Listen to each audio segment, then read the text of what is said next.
ओम नमः शिवाय। दोस्तों, आपका हमारे चैनल पर स्वागत है।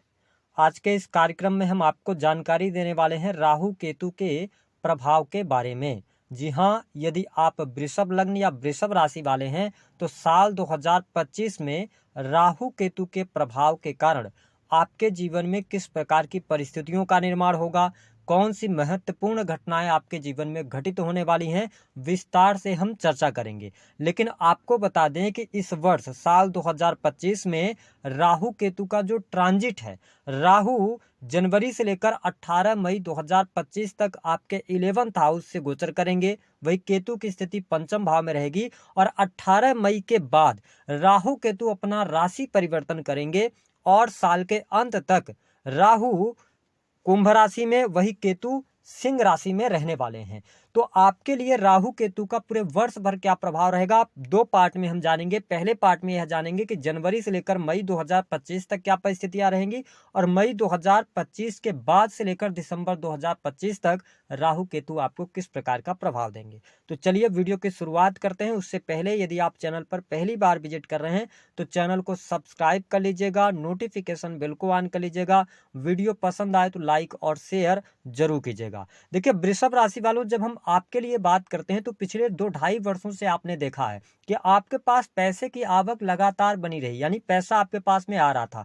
राहु का जो गोचर है वह आपके 11th हाउस से हो रहा है, ठीक है, 18 मई 2025 तक। तो 11th हाउस जो होता है वो आपकी इच्छा पूर्ति का होता है, सोशल मीडिया का होता है, सोशल सर्कल, बड़े भाई बहन, ठीक है, आपकी इनकम, आपकी इच्छा पूर्ति, आपका लाभ कितना होगा जो आप कार्य कर रहे हैं। लेकिन मैंने कहा कि आप 2-2.5 वर्षों से परेशानी झेल रहे थे। किस पर्पज में? कि आप मेहनत काफी कर रहे थे लेकिन मेहनत के आधार पर आपको ग्रोथ नहीं मिल रही थी, या कार्य क्षेत्र में बहुत ज्यादा स्ट्रगल आपका चल रहा था। बहुत सारे वृषभ लग्न अथवा वृषभ राशि वाले जातक अपने जीवन में प्रगति के लिए बहुत सारे स्किल्स सीख रहे थे।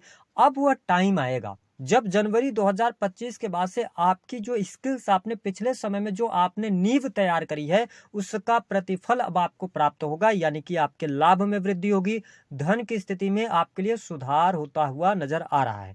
इस समय अवधि के दौरान आप देखेंगे कि राहु 11th हाउस से गोचर कर रहे हैं। तो जो लोग सोशल मीडिया वगैरह में काम कर रहे हैं, सोशल मीडिया इन्फ्लुएंसर हैं अथवा सामाजिक संगठनों के साथ में जुड़कर काम कर रहे हैं, तो जनवरी से लेकर और मई 2025 तक का टाइम फ्रेम बहुत अच्छा है। साथ ही इसके अतिरिक्त जो लोग इंटरनेट, ऑनलाइन मीडिया, इन क्षेत्रों से जुड़े हुए हैं, तो राहु कहीं ना कहीं से आपको 11th हाउस में अच्छे परिणाम देंगे और गोचर बस राहु को 11th हाउस में बहुत अच्छा माना जाता है।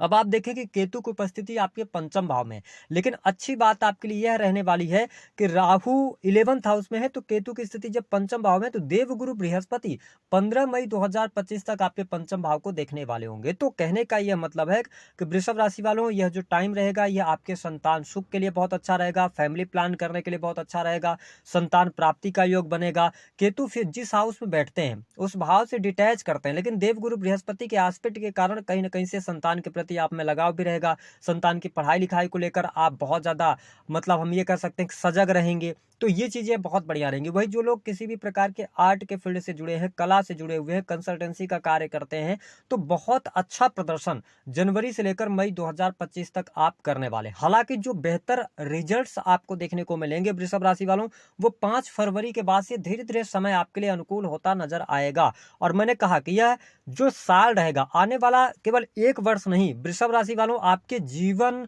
को ये ट्रांसफॉर्म कर देगा। ये जो साल रहेगा 2025, यह आपकी तमाम इच्छाएं पूर्ण कराने वाला होगा। आपके लाभ में बेतहाशा वृद्धि होगी, रुका हुआ फंसा हुआ धन भी आपको प्राप्त होगा। ये स्थिति बहुत बढ़िया बनने जा रही है। लेकिन जनवरी 2025 से लेकर और 18 मई 2025 तक की स्थिति को देखें तो दाम्पत्य जीवन में थोड़ा सा जीवन साथी के साथ में उनकी हेल्थ को लेकर उतार चढ़ाव की स्थिति रहेगी। लेकिन 29 मार्च के बाद आपका दाम्पत्य जीवन बहुत ही शानदार होगा और कहीं ना कहीं से आपके दाम्पत्य जीवन में शुभता भी देखने को मिलने लग जाएगी, ठीक है। और इसके साथ में जो लोग ऑलरेडी विदेश में रह रहे हैं तो यह समय बहुत अच्छा है। साल की शुरुआत से लेकर मिड तक विदेशी भूमि से लाभ मिलना, आकस्मिक धन लाभ के योग बन रहे हैं, आपकी नॉलेज बढ़ने जा रही है, ठीक है। और आपको ये समझ आ जाएगा कि कौन अपना है कौन पराया है, यानी कि दुनिया को एक अलग नजर से आप देखने लगेंगे। और मैंने कहा ना कि आपके द्वारा जो कंसल्ट किया जाएगा या किसी को आप समझा रहे हैं, किसी को सलाह दे रहे हैं, तो वह सलाह काम आएगी। इसके अतिरिक्त जो लोग टीचिंग क्षेत्र से जुड़े हैं, लॉ के फील्ड से जुड़े हैं, जुडिशरी के अंदर हैं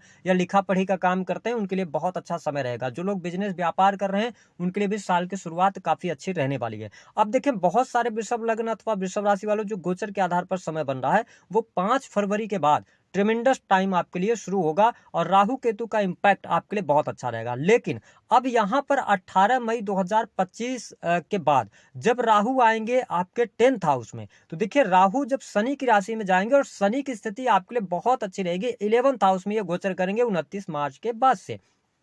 तो आपके कार्य क्षेत्र में बदलाव, कार्य क्षेत्र में परिवर्तन होगा, है ना। आप किसी नए सेक्टर में जा सकते हैं, आपकी इच्छा पूर्ति होगी, नई नौकरी की संभावनाएं यहाँ पर दिखाई दे रही हैं। लेकिन ध्यान क्या रखना होगा कि आपके 10th हाउस में जब राहु आएंगे तो चतुर्थ स्थान में केतु आ जाएंगे। इसकी वजह से क्या प्रॉब्लम हो सकती है, थोड़ी बहुत कहीं ना कहीं से माँ के हेल्थ को लेकर दिक्कत हो सकती है, अथवा घर परिवार का माहौल थोड़ा सा खराब हो सकता है, या आपने कोई संपत्ति ले रहे हैं, संपत्ति खरीद रहे हैं, बेच रहे हैं, तो इसको लेकर थोड़ी सी 18 मई के बाद आपको सतर्कता रखनी होगी। हालांकि कार्य क्षेत्र में अगर कहा जाए, जिसका राहु 10 में दुनिया उसके बस में, तो गोचर में राहु 10th हाउस में अच्छे रिजल्ट्स देते हैं। यद्यपि आपको अच्छा रिजल्ट इसलिए मिलेगा क्योंकि शनि भी आपके लिए योग कारक प्लैनेट होते हैं, ठीक है, और राहु की उपस्थिति 10th हाउस में रहेगी और शनि लाभ स्थान में रहेंगे, तो आपके लाभ में वृद्धि, इच्छा पूर्ति, ठीक है, करियर में लाभ आपको मिलना, नई नौकरी की संभावनाएं। और जो स्टूडेंट हैं, विद्यार्थी हैं, उनके लिए जब राहु केतु का ट्रांजिट होगा, ठीक है, तो आपके लिए 18 मई 2025 के बाद का जो टाइम रहेगा ये कॉम्पिटिटिव एग्जाम के लिए बहुत अच्छा रहेगा,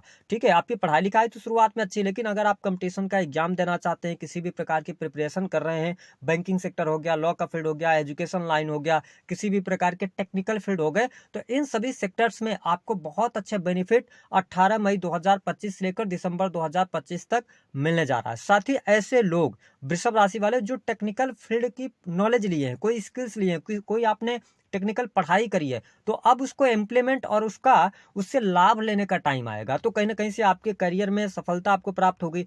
काम, कारोबार, बिजनेस के लिहाज से मई 2025 के बाद से थोड़ी सी प्रॉब्लम आपको देखने को मिल सकती है।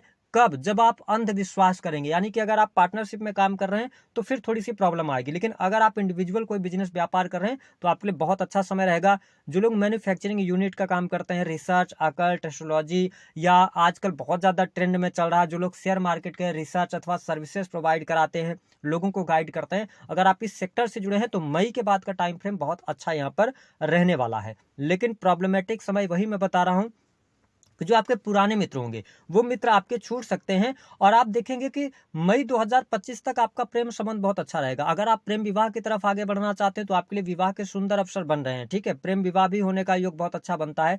प्रेम संबंधों में अनुकूलता भी आपको देखने को अवश्य प्राप्त होने वाली है। लेकिन प्रॉब्लम आएगी 18 मई के बाद। कहीं ना कहीं से प्रेम संबंधों में अगर जो संबंध आपके लिए अच्छे नहीं होंगे तो ईश्वर की कृपा ऐसी होगी कि आप दोनों अलग हो जाएंगे, ठीक है। तो 18 मई के बाद प्रेम संबंधों में संबंधों में तनाव आ सकता है, तो इसको आपको थोड़ा सा ध्यान रखने की आवश्यकता रहेगी। जो लोग कर्ज में दबे हुए हैं, कर्ज से बाहर निकलना चाहते हैं, प्रयास कर रहे थे, तो आप देखेंगे कि मई के बाद का जो टाइम होगा उस टाइम फ्रेम आते आते आप धीरे धीरे बहुत ज्यादा कर्ज से बाहर निकलते हुए अपने आप को पाएंगे। शत्रु संबंधित समस्याएं आपकी दूर होती नजर आ रही हैं। साथ ही मैंने यह भी देखा कि जिस हिसाब से राहु का गोचर जब 11th हाउस में होता है तो भले ही पैसे आपके पास कम आ रहे हों, ठीक है, लेकिन व्यक्ति को अगर आप मान लीजिए कि नौकरी पर रखते हैं लोगों को, ठीक है, आपके आसपास नौकर चाकर से परिपूर्ण है आप, तो नौकर से भी आपको लाभ मिलेगा। दुख आपके पास में नहीं रहेगा, बड़े भाई बहनों से आपको बहुत अच्छा लाभ मिलेगा। और थोड़ा सा स्वार्थी प्रवृत्ति होने से बचना होगा, अपने स्वार्थ को सिद्ध करने के प्रति न जाएं। और दूसरा, राहु जब 11th हाउस में, राहु डिजायर्स पैदा करता है, ठीक है, इच्छा पूर्ति का भाव है, तो थोड़ा स्त्री लोलुपता से आपको बचने की आवश्यकता रहेगी, ठीक है। और यहाँ पर मैं आपके लिए सचेत इसलिए कर रहा हूँ कि सैटर्न का मूवमेंट 11th हाउस की तरफ जा रहा है मई 2025 से पहले पहले, तो आपके खिलाफ स्त्री पक्ष से कोई न कोई अफवाहें उड़ना या लोग आपके खिलाफ हो सकते हैं। और इंपॉर्टेंट बात कि 18 मई 2025 के बाद जब राहु आपके 10th में आएंगे तो जुपिटर का ट्रांजिट आपके 2nd हाउस से हो रहा होगा, जहां पे से जुपिटर 10th हाउस को देखेंगे। तो एक बात याद रखिएगा कि आप कार्यस्थल पर हैं तो मई के बाद अपना काम करिएगा, आप बहुत ज्यादा लोगों पर ट्रस्ट नहीं कीजिएगा, अपनी सीक्रेट्स रिवील नहीं कीजिएगा, इनडायरेक्टली वे में राहु गुरु का चांडाल योग बनेगा। तो ऐसी स्थिति में क्या होगा ना कि जिनको आप अपना समझेंगे वही व्यक्ति आपको चीट करेगा। तो यह स्थिति बन सकती है। इसके साथ में अगर देखा जाए तो दसम भाव में जब राहु आएगा तो जो लोग पॉलिटिक्स के अंदर जाना चाहते हैं बहुत अच्छा करेंगे। अगर आपका कोई कोर्ट कचहरी आदि में मामला चल रहा है तो वाद विवादों में आपको विजय प्राप्त होगी, मुकदमे से लाभ मिल जाएगा। और साथ ही स्त्री सुख, मैंने बताया कि दाम्पत्य जीवन के लिहाज से भी समय आपके लिए अच्छा रहेगा। मान प्रतिष्ठा आपकी बढ़ेगी, है ना, यश बढ़ेगा, कीर्ति बढ़ेगी आपकी, बहुत अच्छी स्थितियां रहने वाली हैं। इसके साथ में जो लोग ऐसे किसी फील्ड से जुड़ाव रखते हैं जो कि संपादकीय क्षेत्र हैं या लेखन का कोई कार्य है, ठीक है, तो आप अच्छा करेंगे। आपके लिए बहुत अच्छा टाइम फ्रेम यहाँ पर आ रहा है। लेकिन लोभ से आपको बचने की आवश्यकता रहेगी, क्योंकि जब 10th हाउस से राहु गोचर कर रहे होंगे तो आप मल्टीपल काम करने की तरफ जाएंगे, आप मल्टीपल इनकम आप सोर्सेस बनाने की कोशिश करेंगे। तो ये चीज ध्यान रखें। अब क्या है कि जब 10th हाउस में राहु आएगा 18 मई 2025 के बाद, याद रखिएगा 2-3 गलतियां आप करने वाले हैं। जो राहु केतु, अगर ये गलती आपने कर दिया तो फिर सारा जो ग्रहों का इंपैक्ट है पॉजिटिविटी के साथ में वो निगेटिविटी में बदल जाएगा। पहला, सरकारी क्षेत्र में है या किसी भी अथॉरिटिकल पोजीशन पर आप है, उसका उपयोग केवल और केवल ईमानदारी से कीजिएगा। ये मत सोचिएगा कि सैटर्न 11th हाउस में है तो सब कुछ अच्छा हो जाएगा और राहु 10th में है तो फंसेंगे आप। दूसरा, लोभ लालच से दूर रहिएगा। अतिथि, अगर आप किसी भी गुरुजन का अनादर करते हैं, आपके घर में कोई अतिथि आता है, अगर आप उसका अनादर करते हैं तो फिर आप जिस परेशानी में चल रहे हैं, जितनी परेशानियां आपने देखी ना होगी उतनी परेशानियां भी आएंगी। आप राहु 10th हाउस को भी ट्रिगर कर देंगे, तो इस पर आपको ध्यान देने की आवश्यकता रहेगी। उपाय क्या करना है? देखिए वृषभ राशि वालों, आपके लिए टाइम बहुत अच्छा रहा है। लाइफ को आप एंजॉय भी करेंगे, पैसा भी आएगा, इच्छा पूर्ति भी होगी, रुके हुए काम भी आपके चलने लग जाएंगे। लेकिन समय समय पर आप दान करते रहिएगा या किसी गुरु के सानिध्य में जाकर आप अगर उनसे कंसल्ट करके आप आगे बढ़ते रहेंगे, ठीक है, तो आपके लिए चीजें बहुत अच्छी जा सकती हैं। बस हम ये कहेंगे कि आप स्टेप बाय स्टेप, क्योंकि आपने पिछले जो 2.5 वर्षों में मेहनत करा है ना, तो स्टेप बाय स्टेप उसको प्लान को आपको अग्रसर करने की आवश्यकता रहेगी। प्लान को रिवील नहीं करना है, बस इस बात का नोट करके चलिएगा।